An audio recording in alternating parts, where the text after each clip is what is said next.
मङ्गलं भगवान् विष्णुर्मङ्गलं गरुडध्वजः मङ्गलं पुण्डरीकाक्ष मङ्गलाय तनूहरिः।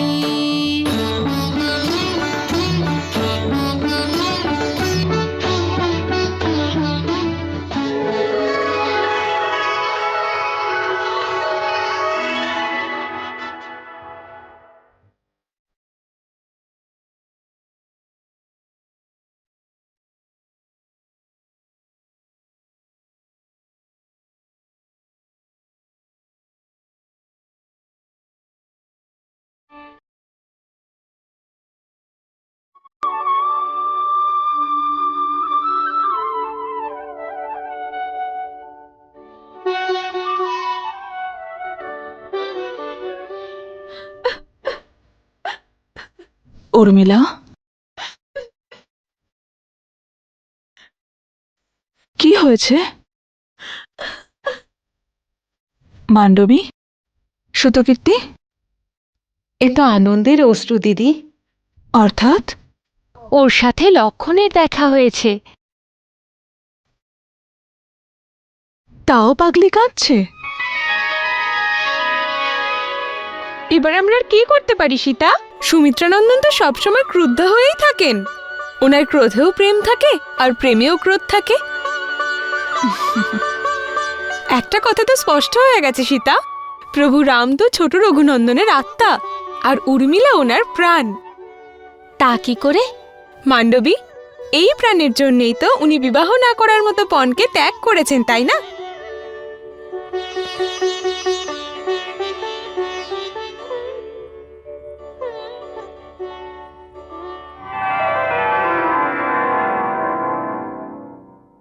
আর কি বললেন উনি?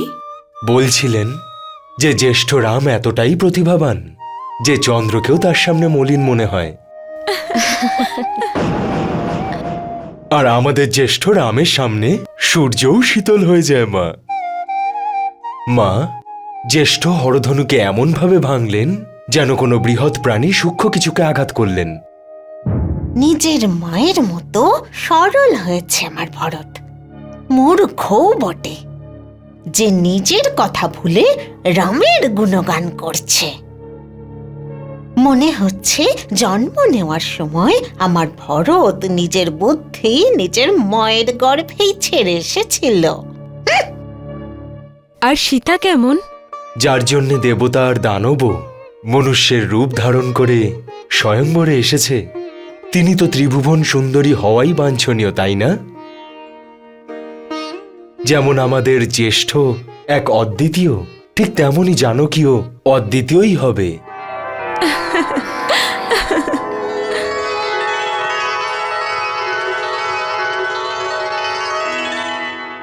সীতা, সত্যি কথা বলো, রঘুবীর রামের সঙ্গে দেখা করতে মন চাইছে না? যখনই মন চায় দিদি তো ভগবান বিষ্ণুর মূর্তিতেই রঘুবীরের দর্শন করে নেয়।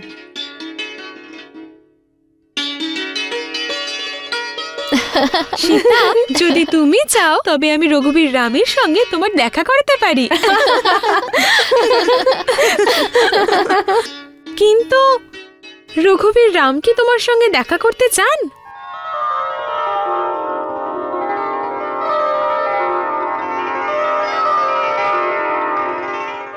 হ্যাঁ লক্ষণ, আমারও মন চায় সীতার সঙ্গে দেখা করি, কিন্তু লক্ষণ, এতে আমার সম্মানে আঘাত হবে। মর্যাদা লঙ্ঘন করার অর্থ হল নিজের মনে নিয়ন্ত্রণ না থাকা।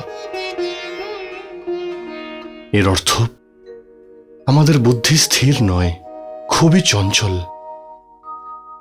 সংযমী মনে সৎ বিচার আসে, আর যার বিচার ক্ষমতা ভালো তার ব্যবহারও ভালো হয়। মনুষ্যের আচরণ, মনুষ্যের চরিত্র বিচার করা দর্পণ হয়। মর্যাদার সঠিক অর্থ হল বিবেক। যখন বিবেক আমাদের ছেড়ে চলে যায়, তখনই আমরা মর্যাদা লঙ্ঘন করি। তুমি ধন্য রাম, তুমি ধন্য। মন্ত্রীবর, আপনাকে মিথিলায় ফিরে যাওয়ার অনুমতি দিতে আমার মন চাইছে না।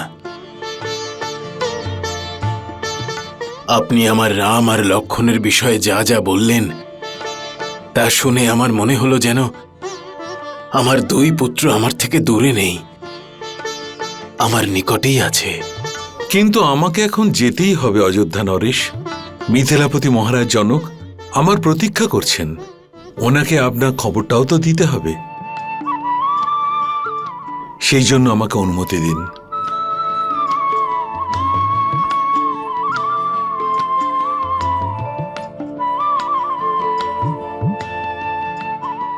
মান্যবর, মিথিলার মহারানী সুনয়নাকে আমাদের পক্ষ থেকে প্রণাম জানাবেন।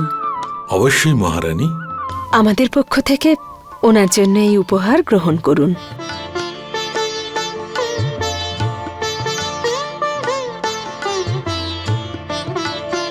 ক্ষমা করবেন মহারাজ, ক্ষমা করবেন মহারানী। এটা আমাদের কন্যা শ্বশুর বাড়ি। এখান থেকে কিছু নিয়ে যাওয়া নীতি আর পরম্পরা বিরুদ্ধ। আমি আপনাদের কাছে প্রার্থনা করছি যে বিবাহ উৎসবের জন্য আপনারা সবাইকে নিয়ে মিথিলায় উপস্থিত হয়ে আমাদের বাধিত করুন। অনুমতি দিন মহারাজ।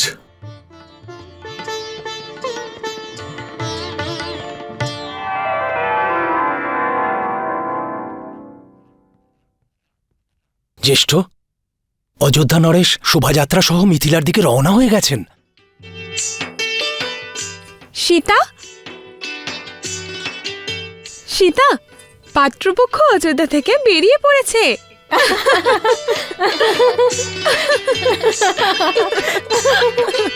পথে যেন বরযাত্রীদের কোনো অসুবিধা না হয়, তাদের বিশ্রামের জন্য সুন্দর ব্যবস্থা করো, নদীর ওপর পুল তৈরি করো, সুস্বাদু সব রকমের খাবার ব্যবস্থা করো। জ্যেষ্ঠ, পিতা বরযাত্রী সহ মিথিলার উদ্দেশ্যে রওনা হয়েছেন।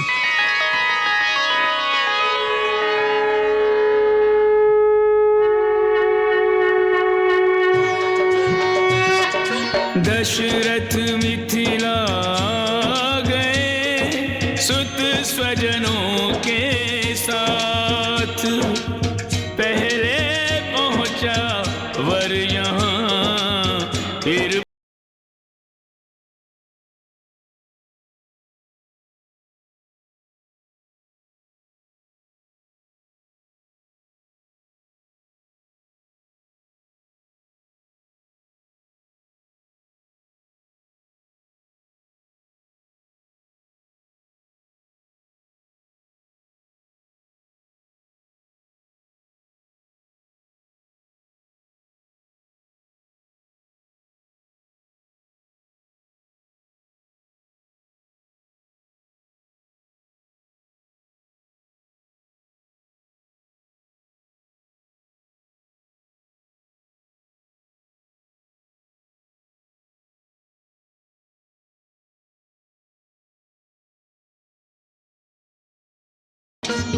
माता महालक्ष्मी के द्वारे हरि के लौकिक पिता पधारे।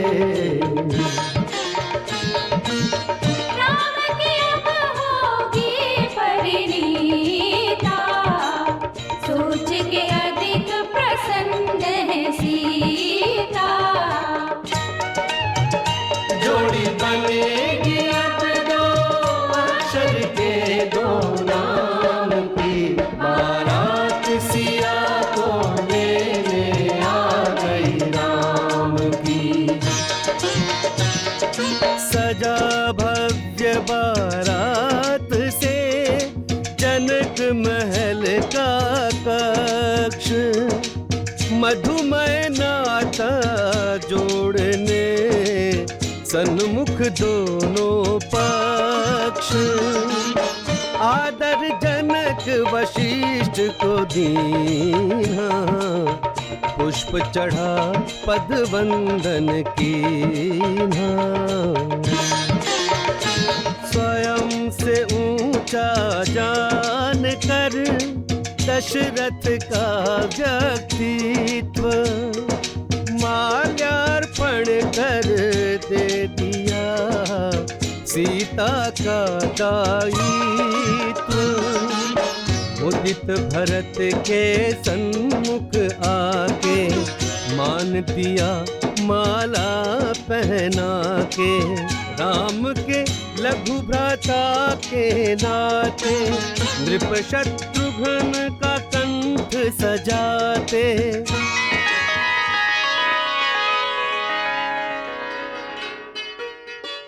অযোধ্যা নরেশ, মিথিলায় আপনাকে স্বাগত। আমার পরম সৌভাগ্য যে আপনার মতো বলবান, নীতিবান, ধার্মিক আমার আত্মীয় হবেন। আমি মনে করি রঘুকুলের সঙ্গে সম্পর্ক গড়ায় আমার বংশ ধন্য হবে। আর আমি ঈশ্বরকে সাক্ষী রেখে এটা বলছি মহারাজ জনক, যে আপনাদের সঙ্গে সম্বন্ধ হয়ে আমাদের গৌরব অনেকখানি বেড়ে গেছে। दशरथ जी ने जनक को दीना कंठ लगाए, अतल स्नेह सागर गए, एक दूजे में समाए, एक दूजे में समाए।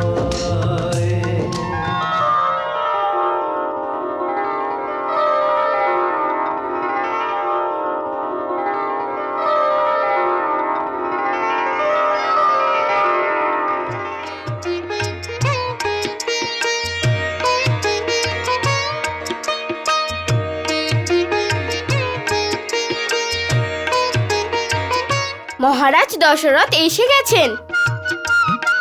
মহারাজের থাকার জায়গা জনবাসে করা হয়েছে।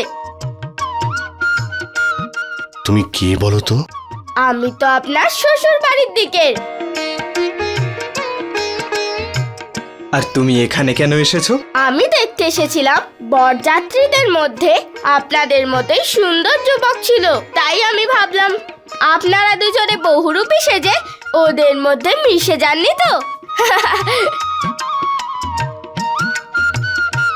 জ্যেষ্ঠ, অবশ্যই এই বালকগণ ভরত আর শত্রুঘ্ন সম্বন্ধে বলছে। চলো না, এবার আমরাও যাই।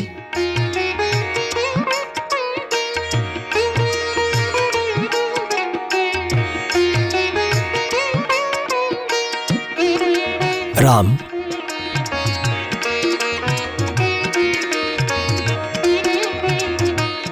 আজ্ঞা করুন গুরুশ্রেষ্ঠ। আমাদের সেখানে অবশ্যই যাওয়া উচিত।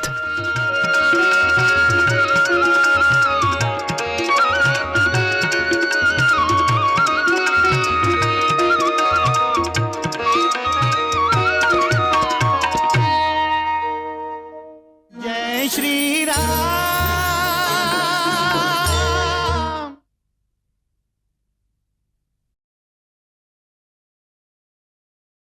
जय श्री राम।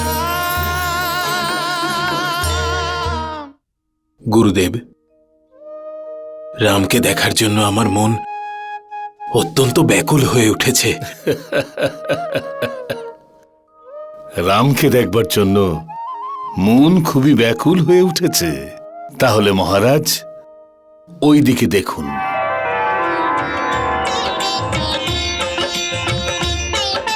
सुता सहित ऋषि पर पड़ी, जब दशरथ की दृष्टि, तपते मरुथल में हुए मानो शीतल वृष्टि। ओ आते देख नयन के तारे, दशरथ द्रवित हर्ष के मारे। पुत्र पिता बस बारंबार एक दूजे को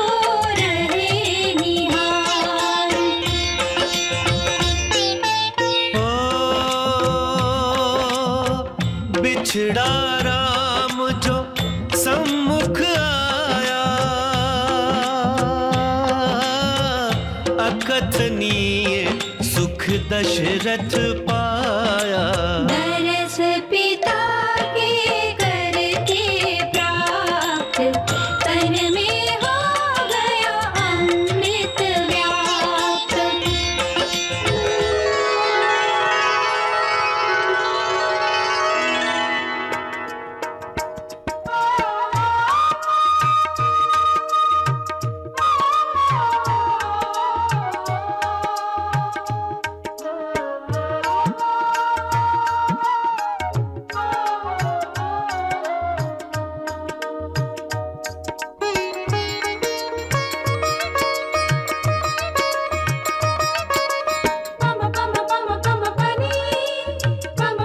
প্রণাম ব্রহ্মর্ষি।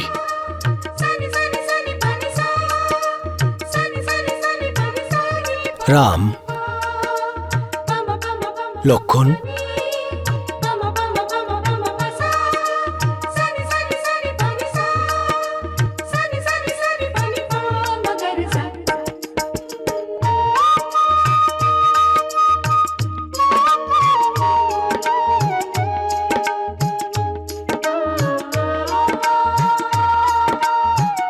দীর্ঘজীবী হও।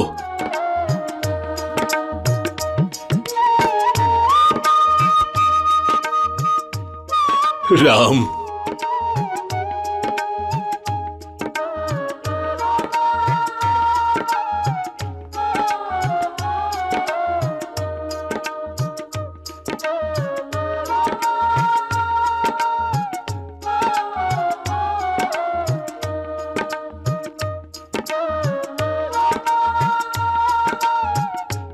কল্যাণ হোক।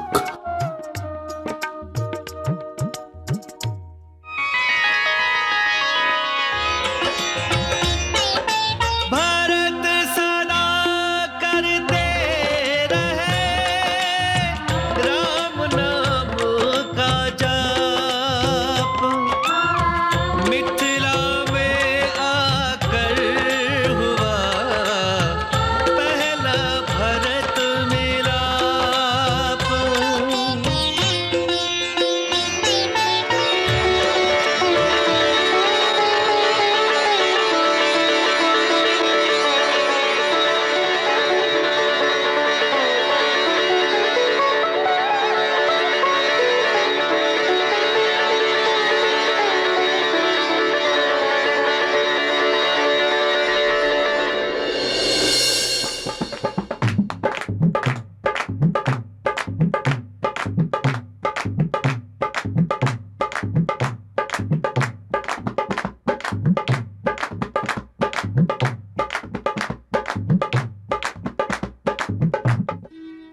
কি হলো? নাচ কেন বন্ধ করলে তোমরা? ও তো দেখছি খুবই চতুর। ঠিক আছে, যদি তোমরা নাচ দেখতে চাও আমি নাচছি, কিন্তু কিন্তু কি? বরযাত্রীতে দুই সুন্দর যুবক এসেছে, ওদের ব্যাপারে কিন্তু আমি কিচ্ছু বলবো না।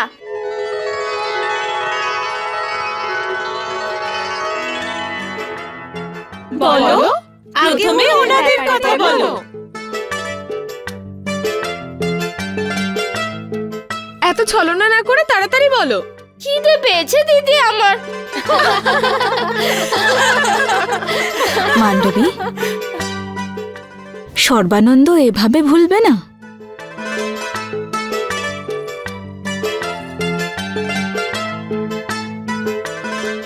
আর আমার স্ত্রী, ওরও তো খিদে পেয়েছে।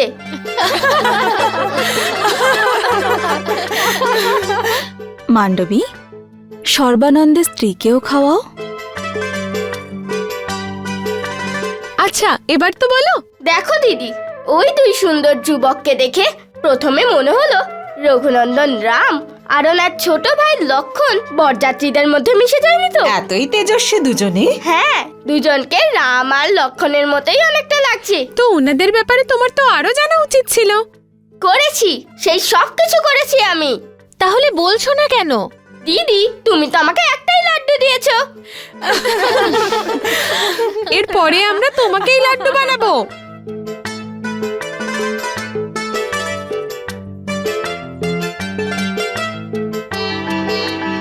আচ্ছা, তুমি এবার বলো, যাকে রামচন্দ্রের মতো দেখতে লাগছিল, তার নাম কি বললো? হ্যাঁ, ভরত। আচ্ছা, যাকে লক্ষণের মতো দেখতে অনেকটা? শত্রুঘ্ন মহাশয়। এই দুজন রঘুনন্দন রামের ভাই।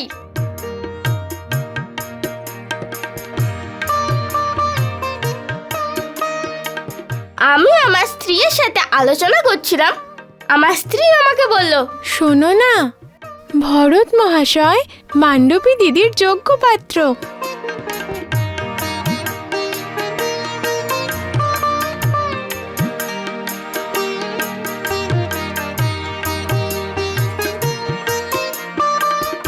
আর সুতকীর্তি দিদির জন্য শত্রুঘ্ন মশাই উপযুক্ত।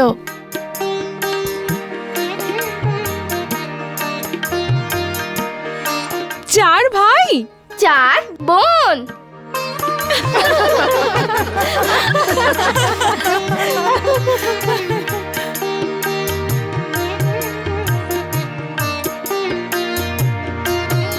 সীতা, মহারানীর সাথে কি কথা বলবো?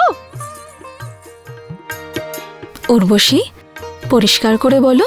বরপক্ষকে স্বাগত জানিয়ে যখন মহারাজ জনক আর মহারাজ কুশধ্বজ রাজভবনে ফেরে, মহারাজ কুশধ্বজ বলল, প্রণাম জ্যেষ্ঠ।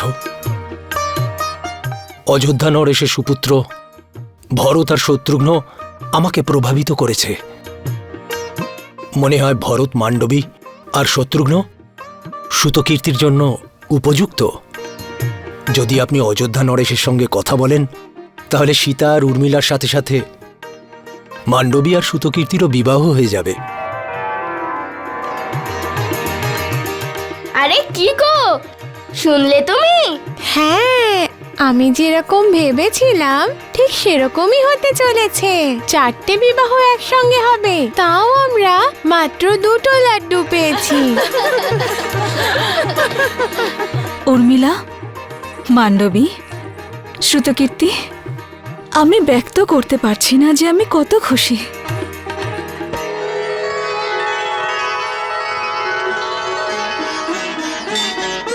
जय श्री